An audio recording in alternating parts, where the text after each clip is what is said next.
It was all because of the Berlin Wall. If it wasn't for the Berlin Wall, Cecilia would never have found the letter, and then she wouldn't be sitting here at the kitchen table, willing herself not to rip it open. The envelope was grey, with a fine layer of dust. The words on the front were written in a scratchy blue ballpoint pen, the handwriting as familiar as her own. She turned it over. It was sealed with a yellowing piece of sticky tape. When was it written? It felt old, like it was written years ago, but there was no way of knowing for sure. She wasn't going to open it. It was absolutely clear that she should not open it. She was the most decisive person she knew, and she'd already decided not to open the letter, so there was nothing more to think about. Although, honestly, if she did open it, what would be the big deal? Any woman would open it like a shot. She listed all her friends and what their responses would be if she were to ring them up right now and ask what they thought. Miriam Oppenheimer. Yep, open it. Erica Edgecliffe. Are you kidding? Open it right this second. Laura Marks. Yes, you should open it, and then you should read it out aloud to me. Sarah Sachs. There would be no point asking Sarah, because she was incapable of making a decision.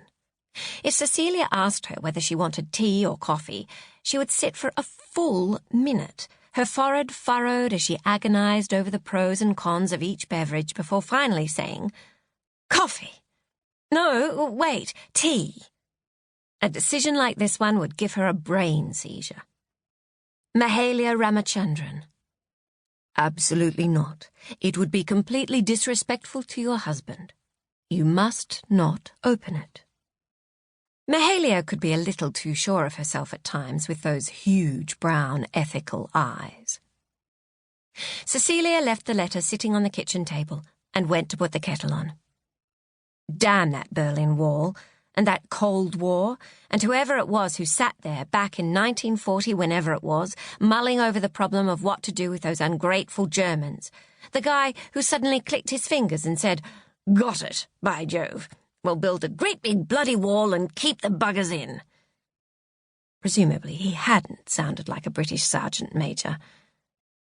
Esther would know who first came up with the idea for the Berlin Wall. Esther would probably be able to give her his date of birth. It would have been a man, of course. Only a man could come up with something so ruthless, so essentially stupid, and yet brutally effective. Was that sexist? She filled the kettle, switched it on, and cleaned the droplets of water in the sink with a paper towel, so that it shone. One of the mums from school, who had 3 sons almost exactly the same ages as Cecilia's 3 daughters, had said that some remark Cecilia had made was a teeny-weeny bit sexist, just before they'd started the Fate Committee meeting last week. Cecilia couldn't remember what she'd said, but she'd only been joking.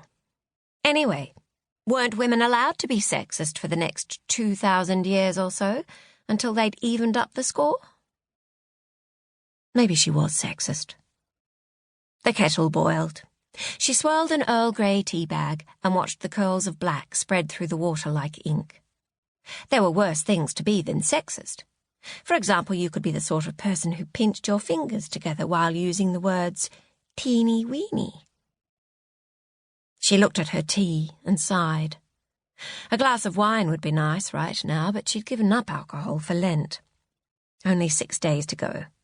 She had a bottle of expensive Shiraz ready to open on Easter Sunday, when 35 adults and 23 children were coming to lunch, so she'd need it. Although, of course, she was an old hand at entertaining. She hosted Easter, Mother's Day, Father's Day, and Christmas. John Paul had 5 younger brothers, all married with kids, so it was quite a crowd. Planning was the key. Meticulous planning. She picked up her tea and took it over to the table.